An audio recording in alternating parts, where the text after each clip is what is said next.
ये कहानी है एक ब्रदर और सिस्टर की, जो कि एक दूर दराज इलाके में अपने फादर के साथ रहते हैं। शहर से बहुत दूर होने की वजह से वो दोनों बहुत अकेला फील करते हैं और एक डार्क रिलेशनशिप को अंजाम देते हैं।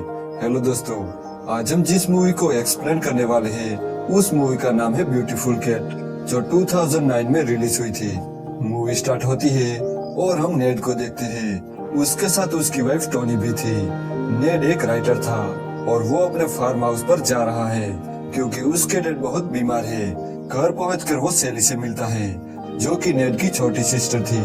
नेड को देखकर सेली बहुत खुश हो जाती है क्योंकि आज वो 20 साल के बाद लौटा था। सेली नेड से कहती है कि तुम डैड से कल मिल लेना क्योंकि अभी वो सो रहे हैं। इसके बाद वो उन दोनों को कमरा दिखाती है। यहाँ टोनी को पता चलता है कि नेड का एक भाई भी है जिसका नाम क्लिफ था। अब रात को सोते टाइम नेड को एक परफ्यूम मिलता है। वो जैसे ही उसे खोल के उसकी स्मेल लेता है तो उसे तुरंत उसकी जुड़वा सिस्टर कैट की याद आने लगती है और हम नेड का बीता हुआ पास्ट देख पाते हैं, जहाँ हमें पता चलता है कि नेड और कैट का कुछ ज्यादा ही क्लोज रिलेशनशिप था। इसके बाद हम नेड और कैट को खपाखप करते देखते हैं। अगली सुबह नेड अपने फादर ब्रूस से मिलता है, जो कि बीमार थे। यहाँ टोनी को कैट की तस्वीर मिलती है और वो ब्रूस से पूछती है कि ये कौन है, तो ब्रूस कहता है कि वो मेरी बेटी है। तभी नेड बाहर चला जाता है, जहाँ उसे फिर से कैट की याद आने लगती है कि वो और कैट कैसे वक्त बिताते थे। सेली नेड को बताती है कि मैंने तुम्हें यहाँ नहीं बुलाया, दरअसल नेड तुमसे मिलना चाहते थे, इसलिए उनसे अच्छी तरह से बात करो। बातों बातों में हमें पता चलता है कि ब्रूट कैट से बहुत प्यार करते थे और आज भी वो उसे उतना ही प्यार करते हैं। यहाँ टोनी एल्बम देख रही थी, तब वो ब्रूस से पूछती है कि क्या कैट भी यहाँ आ रही है। तब ब्रूस कहता है कि वो और क्लिफ अब इस दुनिया में नहीं रहे। अब नेड और टोनी बाहर घूमने जाते हैं। जब नेड और टोनी बाहर घूम रहे थे तब टोनी नेड से पूछती है कि उनकी डेथ कैसे हुई, तो टोनी कहता है कि एक कार एक्सीडेंट में। अब यहाँ आने के बाद नेड की रातों की नींद उड़ गई थी। उसे कैट की बहुत याद आ रही थी, इसलिए वो उनकी यादों को एक बुक में लिखने लगता है। तो वहीं दूसरी तरफ टोनी इस जगह से बहुत बोर हो गई थी। ये बस एक मंजर था।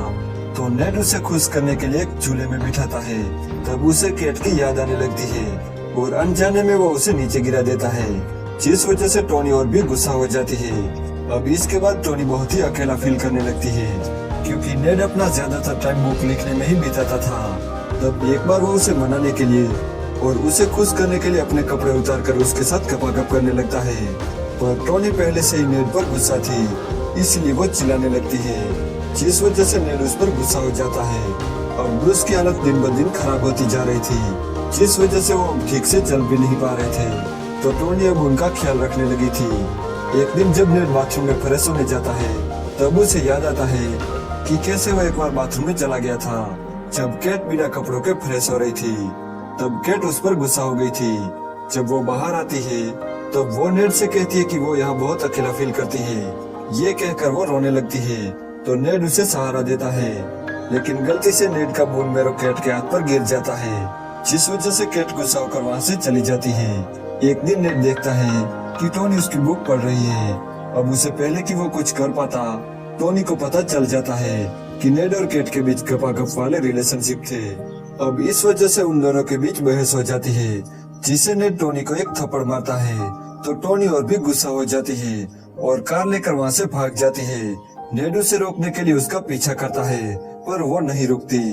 टोनी के चले जाने के बाद वो बहुत ड्रिंक करता है, पर उसकी यादें उसका पीछा नहीं छोड़ रही थी। और हम नेड और कैट के बीच बिताए हुए लम्हे को देखते हैं। दरअसल ये लोग बस्ती से बहुत दूर रहते थे।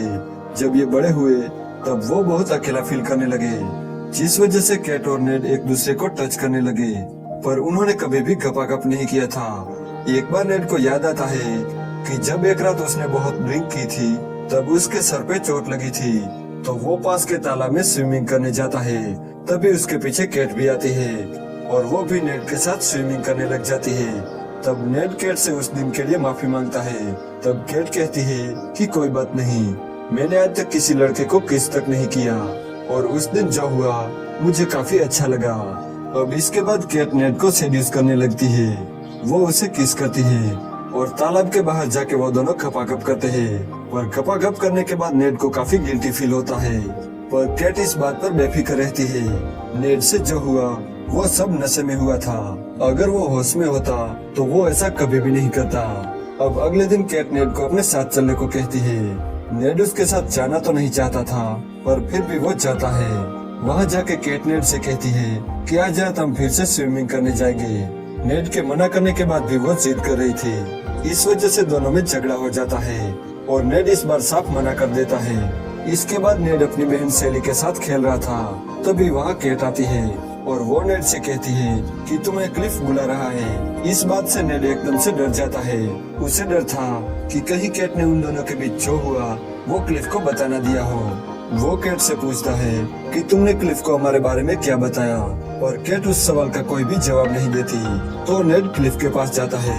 क्लिफ पूछता है कि तुम केट के साथ क्या कर रहे थे। इस सवाल पर नेड गुस्सा हो जाता है और वो दोनों लड़ने लगते हैं, जिन्हें देखकर केट ब्रूस को आवाज लगाती है। ब्रूस आता है और इन दोनों को शांत करता है। केट कहती है कि इसमें नेड की गलती है। ये सुन के ब्रूस नेड को एक पनिशमेंट देता है कि उसे केट को एक क्रिसमस पार्टी में ले जाना होगा। तो नेड को ना चाहते हुए भी ये करना पड़ता है। अब वो उसे पार्टी में ले जाता है, जहाँ केट नेड के लिए प्यार जताती है। वो कहती है कि चलो कहीं बाहर चलते हैं, मुझे यहाँ मजा नहीं आ रहा। तो नेड कहता है कि हाँ चलो घर चलते हैं। तब केट सब मना कर देती है और कहती है कि घर नहीं, कहीं और चलते हैं। यहाँ नेड उसके इरादे समझ रहा था, इसलिए वो मना कर देता है और एक दूसरी लड़की को किस करता है, जिसे देखकर केट रोने लगती है और क्लिफ के साथ घर चली जाती है। यहाँ नेड उस लड़की के साथ गपागप करता है और इसके बाद वो घर की तरफ निकलता है, जहाँ रास्ते में वो क्लिफ की कार को देखता है, जिनका एक्सीडेंट हो गया था। नेड देखता है कि केट मर चुकी है। इस एक्सीडेंट से नेड पूरी तरह से टूट जाता है। पास की फैक्ट्री में उसे क्लिफ की लाश भी मिलती है, जिसने खुदकुशी कर ली थी। नेड को आज भी इस बात का पछतावा होता है कि कहीं न कहीं उसकी वजह से केट का एक्सीडेंट हुआ। एक बार सेली नेड से कहती है कि तुमने नेड को तुम्हारे और केट के बारे में बता तो नहीं दिया। तब नेड ऐसा बिहेवियर करता है जैसे उनके बीच कुछ हुआ ही ना हो। लेकिन सेली कहती है कि नेड को सब पता है। वो कहती है कि नेड ने तुम दोनों को देख लिया था जब वो रात को तालाब में स्विमिंग कर रहे थे। अब नेड ब्रूस से माफी मांगता है कि मैंने ही उस दिन केट को अकेला छोड़ दिया था। फिर एक सुबह उसे पता चलता है कि ब्रूस अब इस दुनिया में नहीं रहा। अब धीरे धीरे नेड उन सभी यादों को मिटा देता है जो उसने अपनी बुक में लिखी थी। इस मूवी की सबसे बड़ी मिस्ट्री ये है कि आखिर उस रात हुआ क्या था। सेली का मानना था कि क्लिफ और केट के बीच रिलेशन था। इस वजह से वो अनुमान लगाती है कि शायद वो कार में खपाखप कर रहे थे और उनका एक्सीडेंट हो गया, जिससे केट की मौत हो गई, जिसे देखकर क्लिफ ने भी फांसी लगा ली। उनके बीच कुछ तो हुआ था, क्योंकि उन्हें पार्टी से घर आने में इतना टाइम क्यों लगा।